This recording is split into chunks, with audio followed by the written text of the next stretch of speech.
السلام علیکم خواتین و حضرات، آج میں آپ کو ایک پراسرار اور دہشتناک کہانی سناتا ہوں۔ ہانیہ ابھی چھوٹی سی تھی کہ اس کے والد کی کار ایکسیڈنٹ میں موت ہو گئی۔ اس کی امی فوزیہ کی چھوٹی عمر میں شادی کر دی گئی تھی۔ تمام رشتہ داروں کے زور دینے کی وجہ سے فوزیہ کو دوسری شادی کرنی پڑی۔ فوزیہ کا سسرال بہت اچھا تھا، سب اس کا بہت خیال رکھتے تھے۔ اس کی دو نندیں تھیں، سارہ اور فضہ۔ سارہ چھوٹی تھی اور 8ویں جماعت میں پڑھتی تھی، جبکہ فضہ بڑی بہن کالج میں پڑھتی تھی۔ شروع میں تو ہانیہ بہت ڈری سہمی رہتی تھی، لیکن آہستہ آہستہ اسے تمام گھر والوں سے انسیت ہو گئی، خاص طور پر فضہ اور سارہ، جن سے وہ بہت زیادہ قریب ہو گئی تھی۔ اسکول اور کالج سے واپسی پر دونوں بہنیں ہانیہ کے ساتھ لگی رہتی۔ شادی سے پہلے فوزیہ ہانیہ کے بارے میں بہت فکر مند رہتی تھی، لیکن جب اس نے دیکھا کہ ہانیہ کو بہت پیار مل رہا ہے تو وہ بے فکر ہو گئی۔ ہانیہ جب 3 سال کی ہوئی تو اس کا بھائی ارسلان دنیا میں آیا، جس کی وجہ سے گھر میں زیادہ رونق لگی رہتی۔ 4 سال کی عمر میں ہانیہ کا اسکول میں ایڈمیشن کروا دیا گیا۔ اسی سال فضہ کی رخصتی ہو گئی، جس کی وجہ سے گھر میں اب صرف سارہ، ہانیہ اور ارسلان ہوتے۔ زندگی اسی طرح ہنسی خوشی چل رہی تھی کہ ایک دن کچھ انہونی ہو گئی۔ فوزیہ ہانیہ کو اسکول سے چھٹی کے وقت واپس لا رہی تھی۔ اچانک گلی سے گزرتے ہوئے فوزیہ کا پاؤں پھسلا اور وہ کچرے کے ڈھیر میں جا گری۔ خوش قسمتی سے اس کو زیادہ چوٹیں نہیں آئیں، صرف پاؤں میں چھوٹی سی موچ آ گئی۔ گھر آ کر اس نے پاؤں پر کچھ مرہم لگائی اور آرام کرنے کا سوچا۔ بیڈ پر لیٹتے ہی اس کو گہری نیند آ گئی۔ فوزیہ نے خواب میں خود کو ایک گہرے جنگل میں اندھادھند بھاگتے ہوئے پایا۔ شاید وہ کسی جانور سے اپنی جان بچا رہی تھی۔ وہ جانور اس کا پیچھا کر رہا تھا۔ وہ بہت زیادہ ڈرنے لگی۔ اچانک اس کا پیر پھسلا اور وہ منہ کے بل گر پڑی۔ اس کے پیچھے بھاگنے والے جانور نے اپنے دانت اس کی گردن میں گاڑ دیے۔ اچانک ایک چیخ کے ساتھ فوزیہ نیند سے اٹھ کر بیٹھ گئی۔ وہ پسینے میں شرابور ہو رہی تھی، اس کا سر بھاری ہو رہا تھا اور پورا جسم دکھ رہا تھا۔ چیخ کی آواز سن کر اس کا شوہر عامر بھی اٹھ بیٹھا تھا۔ اس نے پریشانی سے فوزیہ سے پوچھا کہ کیا ہوا، کیا کوئی برا خواب دیکھا ہے؟ فوزیہ نے جواب دیا کہ ہاں، میں نے بہت ڈراؤنا خواب دیکھا۔ کوئی جانور میرا پیچھا کر رہا تھا۔ اچانک میرا پیر پھسلا اور میں گر پڑی تو اس جانور نے مجھے گردن پر کاٹ لیا۔ فوزیہ نے ڈرتے ہوئے بتایا۔ کوئی بات نہیں، تم آیت الکرسی اور 4 قل پڑھ کر اپنے اوپر دم کرو اور سو جاؤ، عامر نے دلاسا دیتے ہوئے کہا۔ فوزیہ اس بات میں سر ہلاتے ہوئے لیٹ گئی۔ بیڈ پر لیٹتے ہی اسے احساس ہوا کہ اس کی گردن میں کچھ چیز چبھ رہی ہے۔ اس نے گردن پر ہاتھ پھیرا تو کچھ جلن سی محسوس ہوئی۔ فوزیہ اٹھ کر واش روم میں گئی۔ اس نے آئینے میں اپنی گردن کی پچھلی طرف دیکھا تو وہاں پر ایک زخم تھا۔ ایسا لگ رہا تھا کسی جانور نے اپنے پنجوں سے نوچا ہو۔ فوزیہ بہت حیران ہو گئی۔ اس نے جلدی سے زخم صاف کیا اور ایک مرہم لگا لی۔ اس نے وضو کیا اور باہر کمرے میں جائے نماز بچھا کر بیٹھ گئی۔ ابھی فجر نہیں ہوئی تھی، لہٰذا اس نے تہجد پڑھ کر اپنے لیے دعا مانگی۔ اس کے بعد اس کا دل کچھ پرسکون ہوا تو وہ سو گئی۔ صبح اٹھ کر اس کے معمول کے کام جاری ہو گئے۔ ہانیہ کو اسکول بھیج کر جب وہ باقی گھر والوں کے لیے ناشتہ بنانے لگی تو سارہ اس کے پاس آئی اور پوچھا کہ بھابھی، آپ رات کو کس وقت واپس اپنے کمرے میں گئی؟ فوزیہ نے حیران ہوتے ہوئے جواب دیا کہ میں کب تمہارے کمرے میں آئی؟ بھابھی، یاد کریں، جب میں رات کو اپنے کالج کے ایگزام کا پڑھ رہی تھی تو آپ میرے کمرے میں آئی تھیں۔ مجھے آپ نے کہا تھا کہ آپ آج میرے ساتھ سوئیں گی۔ میں نے آپ سے ارسلان اور ہانیہ کے متعلق پوچھا تو آپ نے کہا تھا کہ وہ دونوں سو چکے ہیں، آپ کو ابھی نیند نہیں آ رہی، لہٰذا آج آپ میرے ساتھ سوئیں گی۔ اس کے بعد ہم دونوں نے خوب مل کر ہلا گلا کیا اور ساری رات مزے کی باتیں کی۔ اتنا کہہ کر سارہ زور زور سے ہنسنے لگی۔ اپریل فول بھابھی، یہ کہہ کر سارہ نے فوزیہ کو گلے لگا لیا۔ اف سارہ، میں تو ڈر ہی گئی تھی کہ میں کب رات کو تمہارے کمرے میں آئی، تم نے تو مجھے ڈرا ہی دیا۔ یہ کہہ کر فوزیہ بھی ہنسنے لگی۔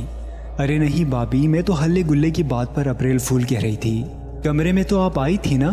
سارہ کی اس بات پر فوزیہ کے جسم میں سنسنی دوڑ گئی۔ اسے لگا کہ سارہ شاید پھر سے مذاق کر رہی ہے۔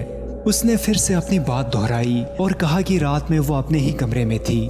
سارہ حیرانی سے اپنی بھابھی کو دیکھنے لگی اور اچانک ہنسنے لگی۔ اچھا بھابھی، تو اب آپ مجھے اپریل فول بنانے کی کوشش کر رہی ہیں نا؟ سارہ نے ہنستے ہوئے پوچھا۔ اس سے پہلے کہ فوزیہ کچھ کہتی، باہر سے سارہ کی وین کی ہارن کی آواز آنے لگی۔ سارہ ہنستے ہوئے نائس جوک بھابھی کہہ کر باہر بھاگ گئی۔ فوزیہ وہیں حیران و پریشان کھڑی رہ گئی۔ خیر اس نے اس بارے میں بعد میں دیکھنے کا سوچا اور اپنے بقیہ کام نپٹانے لگی۔ کام سے فارغ ہو کر اس نے ظہر کی نماز ادا کرنے کا سوچا۔ وضو کرنے کے لیے جب وہ باتھ روم گئی تو اپنی گردن والی چوٹ کا معائنہ کرنے کا سوچا۔ اس نے جب آئینے میں دیکھا تو حیران رہ گئی کیونکہ اب وہاں کوئی زخم نہیں تھا۔ یہ واقعہ اس کو بہت عجیب لگا۔ وہ دل ہی دل میں قرآنی آیات کا ورد کرنے لگی۔ اچانک اس کو خیال آیا کہ آج وہ ابھی تک ہانیہ کو اسکول سے لے کر نہیں آئی۔ اس کی چھٹی ہوئے کافی دیر ہو چکی تھی۔ ہانیہ کو اسکول سے لینے کے بعد اس کو کچھ سامان خریدنا تھا تو اس نے بازار کا رخ کیا۔ بازار پہنچ کر وہ اپنی ضرورت کی چیزیں خریدنے لگی۔ اس نے ہانیہ کا ہاتھ مضبوطی سے تھام رکھا تھا۔ کچھ دیر یہاں وہاں سے چیزیں لینے کے بعد ہانیہ کو بھوک لگی اور وہ کچھ کھانے کی ضد کرنے لگی۔ وہ دونوں ایک چپس کی شاپ پر گئیں۔ ہانیہ کو چپس دلوا کر جب اس نے پرس میں سے دکاندار کو پیسے دینے چاہے تو اچانک کہیں سے ایک باری برکم عورت فوزیہ سے آ ٹکرائی۔ فوزیہ اس کے لیے تیار نہ تھی اور پیچھے کی طرف گر گئی۔ اس کا سامان بھی پھیل گیا تھا۔ اس سے پہلے کہ فوزیہ اس عورت کو کچھ کہہ پاتی اس کو ہانیہ کا خیال آیا۔ وہ جلدی سے اٹھی اور ہانیہ کو دیکھا لیکن وہ اس کو کہیں بھی نظر نہ آئی۔ فوزیہ بہت پریشان ہو گئی اور اس کی حالت غیر ہونے لگی۔ اس نے سارا سامان وہیں چھوڑ کر ہانیہ کو ڈھونڈنا شروع کر دیا۔ سمجھ نہیں آتا تھا کہ اس کو زمین کھا گئی یا آسمان نکل گیا۔ اس نے آس پاس کے لوگوں کو ہانیہ کا حلیہ بتایا اور ان سے پوچھا لیکن کسی کو بھی ہانیہ کے بارے میں نہیں معلوم تھا۔ وہ پریشان ہو کر رونے لگی۔ اس کا پرس اور سارا سامان بھی لاپتہ تھا۔ اچانک اس کو عامر کو کال کرنے کا خیال آیا لیکن موبائل پرس میں تھا جو کہ اب پتہ نہیں کہاں تھا۔ اس نے پاس کے دکاندار سے موبائل مانگا اور عامر کو کال لگائی لیکن فون بند جا رہا تھا۔ اس نے باقی گھر والوں کو ٹرائی کیا لیکن سب بے سود، سب کے نمبر بند تھے، حالانکہ پہلے کبھی ایسا نہیں ہوا تھا۔ وہ کافی گھبرا گئی اور اس نے واپس اپنے گھر کی طرف جانے کا سوچا۔ پورا راستہ وہ روتے ہوئے اپنے گھر کی طرف آئی۔ گھر پہنچتے ہی اس نے دھڑا دھڑ دروازہ بجانا شروع کر دیا۔ دروازہ اس کی ننند سارا نے کھولا۔ سارا اپنی بابی کی یہ حالت دیکھ کر بہت پریشان ہو گئی اور پوچھنے لگی کہ بابی کیا ہوا؟ فوزیہ نے اس کو روتے ہوئے ساری بات بتائی کہ کس طرح وہ بازار گئی اور وہاں پر ہانیہ اس سے گم ہو گئی۔ یہ بات سن کر سارا اپنی بابی کو عجیب نظروں سے دیکھنے لگی۔ فوزیہ کو سمجھ نہیں آیا کہ سارا اس کو اس طرح کیوں دیکھ رہی ہے۔ سارا اس کا ہاتھ پکڑ کر اس کو گھر کے اندر لائی۔ اندر کا منظر بہت حیران کن تھا۔ اس کو دیکھ کر فوزیہ کی گگھی بن گئی۔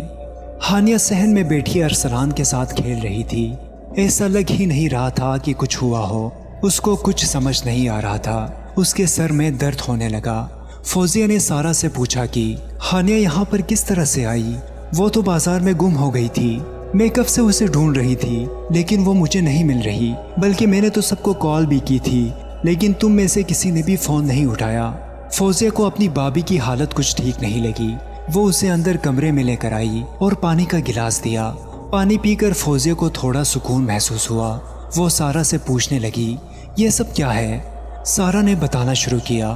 بابی ابھی آپ کچھ دیر پہلے ہانیہ کو لے کر سامان کے ساتھ گھر آ گئی تھی کیونکہ اس کو بہت بھوک لگ رہی تھی اور آپ کا کہنا تھا کہ بازار کے کھانے سے اچھا ہے کہ گھر کا کھانا کھایا جائے۔ گھر آ کر آپ کو یاد آیا کہ آپ نے کسی سبزی والے کے پیسے نہیں دیے۔ آپ فوراً اٹھی اور پیسے دینے چل پڑی۔ میں نے آپ کو کہا بھی کہ بائی دیتے ہوئے آ جائیں گے لیکن آپ نے ایک نہ سنی اور چلی گئی، اور ابھی آپ تھوڑی دیر بعد آئیں تو یہ کہہ رہی ہیں کہ آپ سے ہانیہ بازار میں گم ہو گئی، حالانکہ اس کو تو آپ خود گھر لے کر آئی تھی۔ مجھے تو کچھ سمجھ نہیں آ رہا۔ فوزیہ کو اپنے کانوں پر یقین نہیں آ رہا تھا۔ اس نے ساری بات سارا کو بتانے کا سوچا اور شروع سے سب کچھ بتا دیا۔ فوزیہ ابھی بتا ہی چکی تھی کہ باہر سے ارسلان کی رونے کی آوازیں آنے لگی۔ وہ دونوں گھبرا کر باہر بھاگیں۔ صحن میں ایک خوفناک منظر ان کا انتظار کر رہا تھا۔ چھوٹا سا ارسلان زمین پر پڑا ہوا تھا اور ہانیہ بہت زور سے پے در پہ اس کے منہ پر تھپڑ مار رہی تھی۔ تھپڑ کی شدت اتنی زیادہ تھی کہ اس کا منہ لال ہو چکا تھا اور اسی وجہ سے وہ رو رہا تھا۔ فوزیہ فوراً ہانیہ کو پکڑنے کے لیے بھاگی۔ اتنے میں سارا نے ارسلان کو اٹھایا اور اس کو چپ کروانے کے لیے اندر کمرے میں چلی گئی۔ جب فوزیہ نے ہانیہ کو پکڑا تو وہ بہت زور زور سے چیخنے لگی۔ وہ اپنے آپ کو فوزیہ کی گرفت سے چھڑوانے کی کوشش کرنے لگی۔ فوزیہ کو یقین نہیں آ رہا تھا کہ ہانیہ جیسی چھوٹی سی بچی کی طاقت اتنی زیادہ ہو گئی تھی جیسے کہ کسی نوجوان کی ہو۔ فوزیہ زور زور سے قرآنی آیات کا ورد کرنے لگی۔ ہانیہ نے اپنے کانوں پر دونوں ہاتھ رکھ کر چیخنا شروع کر دیا کہ بند کرو بند کرو۔ اس کی شکل نہایت عجیب ہو گئی تھی، وہ پہچان میں نہیں آ رہی تھی۔ بے حد جڑیوں زدہ چہرہ اور چہرے پر جا بجا تازہ زخم کے نشانات جن سے خون رس رہا تھا، کٹے پھٹے ہونٹ جن میں سے سڑے ہوئے پیلے دان باہر جھانک رہے تھے، آنکھیں باہر کو ابلی ہوئی تھی جو کہ بالکل سفید ہو رہی تھی۔ فوزیہ کو اپنی بیٹی سے بے تحاشا ڈر محسوس ہوا، لیکن وہ ماں تھی، اپنی بیٹی کو اس حالت میں چھوڑ نہیں سکتی تھی، لہٰذا اس نے اور زور سے قرآنی آیات کا ورد کرنا جاری رکھا۔ ہانیہ کی بھرپور کوشش جاری تھی کہ کسی طرح سے وہ اپنی جان چھڑا کر بھاگ جائے۔ اچانک اس نے فوزیہ کے ہاتھ پر بہت زور سے کاٹ لیا، وہ درد سے بلبلا اٹھی۔ فوزیہ اپنا ہاتھ چھڑوانے کی کوشش کرنے لگی، لیکن اس نے بہت سختی سے ہاتھ جکڑا ہوا تھا۔ فوزیہ کے ہاتھ سے خون بہنے لگا، اس کی توجہ اپنے ہاتھ پر چلی گئی، اور اس موقع کو غنیمت جان کر ہانیہ فوزیہ سے اپنے آپ کو چھڑوا کر گھر سے باہر نکل گئی۔ فوزیہ گھبرا کر جلدی سے اٹھی اور باہر کی طرف ہانیہ کے پیچھے لپکی۔ اسی اثنا میں اس کو خیال آیا کہ سارا اور ارسلان اندر اکیلے ہیں۔ وہ اندر کمرے کی طرف بھاگ گئی تو دیکھا سارا ارسلان کو گود میں لیے بیٹھی تھی اور زار و قطار رو رہی تھی۔ اس کو دیکھتے ہی وہ فوزیہ کی طرف آئی تو سارا نے پوچھا کہ بابی ہانیہ کہاں ہے؟ فوزیہ نے اس کو ساری بات بتائی اور کہا میں اس کو باہر ڈھونڈنے جا رہی ہوں۔ سارا فوراً سے اٹھی اور بولی کہ بابی میں بھی چلتی ہوں۔ فوزیہ نے جواباً کہا کہ نہیں، تم گھر میں رہ کر ارسلان کا خیال رکھو اور عامر کو کال لگانے کی کوشش کرتی رہو۔ اتنا کہہ کر فوزیہ چلی گئی۔ باہر گلی میں آ کر اس نے ادھر ہانیہ کو ڈھونڈنا شروع کر دیا، لیکن وہ اس کو کہیں بھی نظر نہیں آئی۔ پڑوسیوں سے دروازہ کھٹکھٹا کر پوچھا، لیکن کسی کو بھی ہانیہ کے بارے میں کچھ بھی معلوم نہ تھا۔ چلتے چلتے وہ ہانیہ کے سکول کی طرف جانے لگی کہ شاید ہانیہ کا وہاں اسے پتہ چل جائے۔ راستے میں اس کا گزر اسی کچرے کے ڈھیر کے پاس سے ہوا جہاں پر وہ ایک دن گری تھی۔ وہاں ایک بھیانک نظارہ اس کا منتظر تھا۔ ہانیہ کچرے کے ڈھیر پر اکڑوں بیٹھی کچرا دونوں ہاتھ سے کھانے میں مصروف تھی۔ وہ آس پاس کے ماحول سے بیگانہ تھی۔ فوزیہ کو یہ دیکھ کر بہت تکلیف ہوئی تھی کہ اس کی بچی کس حالت میں تھی۔ اس نے دکھ سے آنکھیں میچ لیں۔ اسی دوران مغرب کا وقت ہو گیا اور پاس کی مسجد سے اذان کی آواز آنے لگی۔ اذان کی آواز سنتے ہی ہانیہ بری طرح تڑپنے لگی اور اچانک غش کھا کر گر پڑی۔ فوزیہ جلدی سے آگے بڑھی اور اس کو گود میں اٹھا لیا۔ اس نے دیکھا تو ہانیہ کا چہرہ اب نارمل ہو چکا تھا۔ بچی کے چہرے پر بہت تھکن کے آثار تھے، جیسے کہ کئی دن کی جاگی ہوئی ہو۔ ابھی اس نے اپنے گھر جانے کا سوچا ہی تھا کہ کسی نے پیچھے سے اس کے کندھے پر ہاتھ رکھا۔ اس کی تو جان ہی نکل گئی۔ وہ فوراً ڈر کے پیچھے مڑی تو عامر کو دیکھ کر تھوڑا پرسکون ہوئی۔ عامر نے اسے بتایا کہ وہ ڈھونڈتے ہوئے اس کو یہاں تک آیا ہے۔ وہ فوزیہ کو لے کر اپنے گھر کی طرف چلنے لگا۔ راستے میں چلتے ہوئے فوزیہ نے اس کو ساری بات گوش گزار کر دی۔ جب وہ گھر پہنچے تو ہانیہ کو ہوش میں لانے کی کوشش کرنے لگے۔ ہانیہ کو ہوش تو آ گیا، لیکن اس کی حرکتیں بدستور جاری تھی۔ کبھی وہ اپنے ہاتھوں کو چاٹتی تو کبھی پیروں کو۔ وہ تمام گھر والوں کو نقصان پہنچانے کی کوشش کر رہی تھی۔ تبھی عامر کو نہ چاہتے ہوئے بھی اس کو رسی سے باندھ کر رکھنا پڑا۔ فوزیہ اور سارا دونوں قرآنی آیات کا ورد کر رہی تھی، لیکن کوئی فرق نہیں پڑ رہا تھا۔ اسی اثنا میں عامر کو اپنے دوست شفیق کے تایا کا خیال آیا، جو کہ مسجد میں پیش امام تھے۔ وہ کافی لوگوں کی اس حوالے سے مدد بھی کیا کرتے تھے۔ وہ جلدی سے گھر سے نکلا اور مسجد کی طرف چل پڑا۔ راستے میں اس نے اپنے دوست شفیق کو بھی بلا لیا اور اس کو سارا ماجرا بتایا۔ شفیق نے دلاسا دیا کہ ہاں ضرور تایا تمہاری مدد کریں گے۔ وہ دونوں مسجد پہنچ گئے، لیکن ان کو وہاں جا کر پتہ چلا کہ آج تایا موجود نہیں ہے، وہ کسی دوسرے شہر ضروری کام سے گئے ہوئے ہیں۔ یہ جانتے ہی عامر کی ارمانوں پر اوس پڑ گئی۔ وہ بہت زیادہ پریشان ہوا اور شفیق سے کہنے لگا کہ اب کیا کریں۔ اس نے کہا کہ رکو میں کال کر کے پوچھتا ہوں۔ اس نے کال کرنے کی بہت کوشش کی، لیکن تایا کال ریسیو نہیں کر رہے تھے۔ عامر بہت زیادہ پریشان تھا، اسی لیے اس نے پوچھا کیا کوئی اور حل نہیں ہے؟ یہ کہہ کر اس کی آنکھیں بھر آئیں۔ شفیق سے اپنے دوست عامر کی یہ حالت دیکھی نہیں گئی اور اس کو اپنے گھر لے آیا۔ گھر آ کر اس نے اپنی الماری سے ایک چھوٹا سا ڈبہ نکالا جس پر بہت باریکی سے نفیس کام کیا گیا تھا۔ شفیق وہ ڈبہ لے کر عامر کے سرہانے بیٹھ گیا۔ اس کو کھولتے ہی کمرے میں ایک بھینی بھینی خوشبو پھیل گئی۔ اس ڈبے میں ایک تعویذ تھا۔ شفیق نے بتانا شروع کیا، بہت سال پہلے میرے تایا نے یہ تعویذ مجھے ایک حفاظتی بند کے طور پر دیا تھا۔ وہ مجھ سے بہت پیار کرتے ہیں، لہٰذا ایک طرح سے انہوں نے مجھے اپنے سیکیورٹی کے لیے دیا تھا۔ ان کا کہنا تھا کہ جب بھی میں کسی مشکل یا مصیبت میں پڑوں تو یہ تعویذ گلے میں ڈال لوں، اس سے میری تمام مشکلات آسان ہو جائیں گی۔ یہ ان کا بہت پڑا ہوا اور کافی دم کیا ہوا تعویذ ہے، لیکن ابھی مجھے اس کی ضرورت نہیں ہے، تو میں یہ چاہتا ہوں کہ یہ تعویذ تم لے لو اور جا کر ہانیہ بیٹی کے گلے میں پہنا دو۔ انشاءاللہ اس سے حالات میں فرق پڑے گا اور تمہاری مشکلات میں آسانی ہو جائے گی۔ عامر اپنے دوست کا بہت مشکور ہوا اور اس کا شکریہ ادا کرنے لگا۔ اچانک اس کے موبائل پر کال آنے لگی۔ اس نے دیکھا تو فوزیہ کی کال تھی۔ وہ پریشان ہو گیا۔ اس نے کال اٹھائی تو دوسری طرف سے سارا کی گھبرائی ہوئی آواز سنائی دی۔ ریسیو کرتے ہی عامر نے پوچھا، خیریت تو ہے؟ تم نے فوزیہ کے نمبر سے کیوں کال کی؟ نہیں بھائی، کچھ خیریت نہیں ہے، یہ کہہ کر سارا رونے لگی۔ بتاؤ تو صحیح آخر ہوا کیا؟ عامر نے تشویش سے پوچھا۔ بھائی ہانیہ بہت زیادہ رو رہی تھی، اس کے ہاتھوں اور پیروں پر رسیوں کے جکڑنے سے نشانات ہو گئے تھے، تو بابی کو اس پر بہت ترس آیا اور انہوں نے اس کی رسیاں کھول دی۔ میں نے ان کو بہت منع بھی کیا، لیکن انہوں نے میری ایک نہ سنی۔ رسیوں کے کھلتے ہی اس نے بابی کو گردن پر کاٹ لیا اور ارسلان کو گود میں لے کر گھر سے باہر بھاگ گئی۔ میں نے ارسلان کو اس سے لینے کی بہت کوشش کی، لیکن اس نے مجھے بہت زور سے دھکا دیا، جس کی وجہ سے میں گر گئی، تو اس کو باہر بھاگنے کا موقع مل گیا، اور اسی لیے میں نے آپ کو فون کیا ہے کہ آپ جہاں بھی ہوں جلدی آ جائیں۔ میں بھی ابھی باہر جا رہی ہوں اس کو ڈھونڈنے۔ اوہ میرے خدایا، یہ کیا ہو گیا؟ تم گھر پر ہی رکو، میں فوراً آ رہا ہوں، عامر نے ہدایت دیتے ہوئے کہا۔ ٹھیک ہے بھائی، لیکن آپ جلدی آ جائیں، سارا نے غمگین آواز میں کہا۔ عامر نے شفیق سے کہا کہ ہمیں گھر چلنا ہوگا جلدی، تم بھی ساتھ چلو، حالات بہت خراب ہیں۔ وہ دونوں ڈبہ ساتھ لے کر نکل پڑے۔ چلتے چلتے عامر کو خیال آیا تو وہ اپنے گھر کی طرف جانے کے بجائے اسی کچرے کے ڈھیر کی طرف چل دیا۔ شفیق کے پوچھنے پر اس نے شبہ ظاہر کیا کہ شاید وہ یہاں ہو سکتی ہے۔ جب وہاں گئے تو عامر کا شک درست نکلا، وہ وہیں پر بیٹھی ہوئی تھی، لیکن اس دفعہ منظر کچھ اور تھا۔ زمین پر چاک سے ایک دائرہ بنا ہوا تھا، اس کے بیچ میں ہانیہ بیٹھی ہوئی تھی۔ اس کے ہونٹ ہل رہے تھے جیسے کہ کچھ پڑھ رہی ہو۔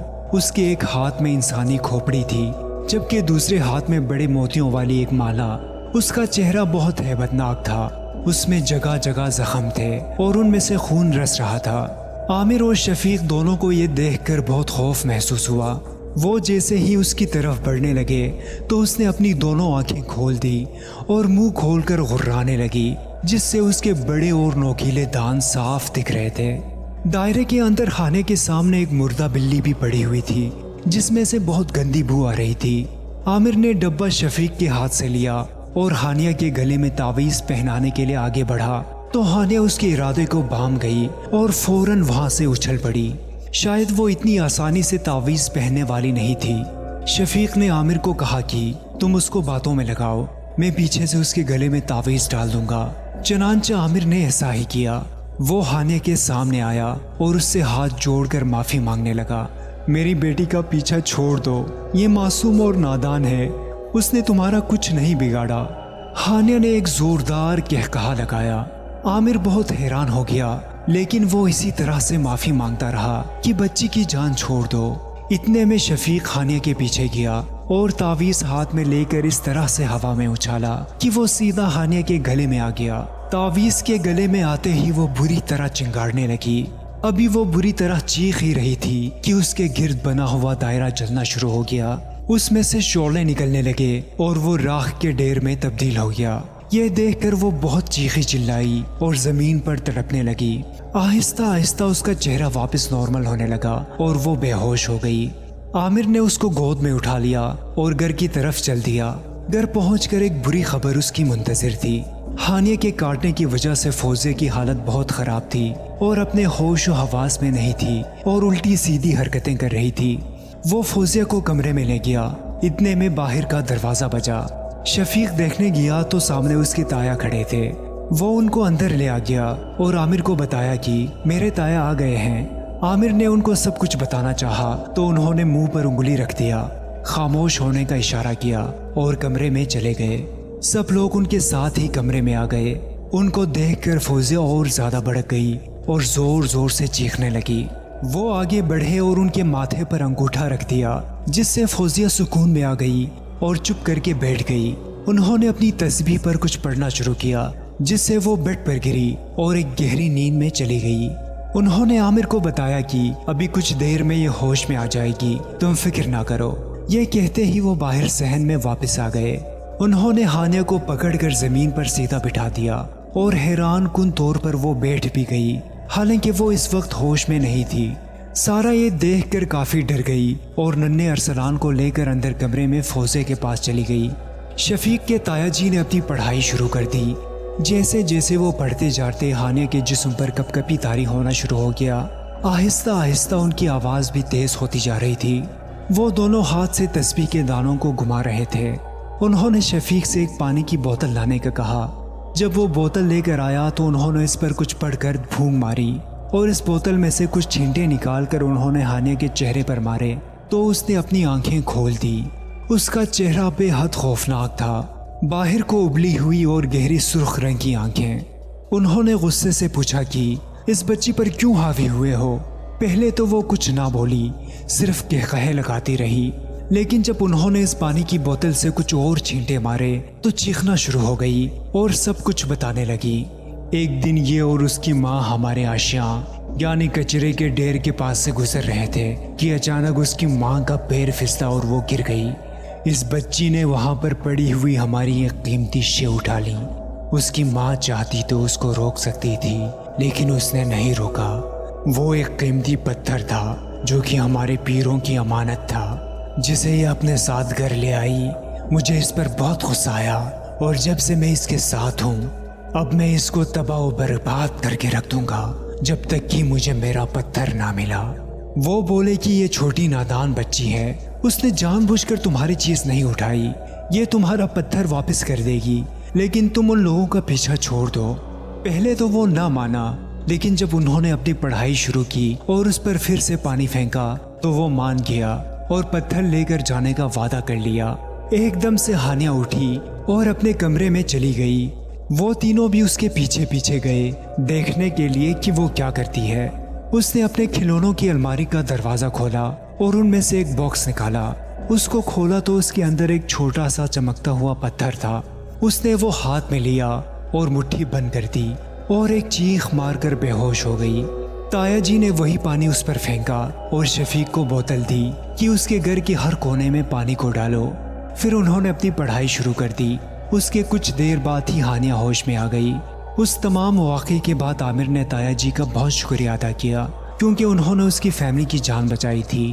وہ مسکرائے اور بولے، بس آئندہ سے اپنے گھر والوں کا خیال رکھنا اور کسی الٹی سیدھی چیز کے قریب مت جانے دینا۔ خدا حافظ کہہ کر وہ شفیق چلے گئے۔ عامر کمرے میں فوزے کے پاس آیا اور اس کو جگایا۔ وہ اٹھ گئی تو اس نے ہانیہ کے متعلق پوچھا۔ عامر نے اس کو بتایا کہ وہ بالکل ٹھیک ہے اور اب وہ سو رہی ہے کیونکہ بہت تھکی ہوئی تھی۔ اس نے فوزی اور سارا دونوں کو ساری بات بتائی اور تایا جی کی ہدایت کے مطابق ان کو آگاہ کیا۔ انہوں نے اسبات میں سر ہلایا اور کہا ہم خیال رکھیں گے۔ ماحول خوشگوار ہو گیا۔ عامر ارسلان کے ساتھ کھیلنے لگا اور سارا کچن میں چائے بنانی چلی گئی، جبکہ فوزیہ خانے کو مرہم لگانے لگی کیونکہ اس کے کچھ چوٹیں آئی ہوئی تھی۔ سارا کچن میں گئی تو اس کی مٹھی بند تھی۔ اس نے مٹھی کھولی تو اس میں چھوٹا سا قیمتی چمکتا ہوا پتھر تھا۔ اس کو دیکھ کر ایک شیطانی مسکراہٹ اس کے ہونٹوں پر رقصاں تھی۔ دوستوں، ہم امید کرتے ہیں کہ ہماری آج کی ویڈیو آپ کو پسند آئی ہوگی۔ اس ویڈیو کو زیادہ سے زیادہ شیئر کریں اور آنے والی ویڈیو تک کے لیے اپنے میزبان سجیل شریف کو اجازت دیجیے۔ اللہ نگہبان۔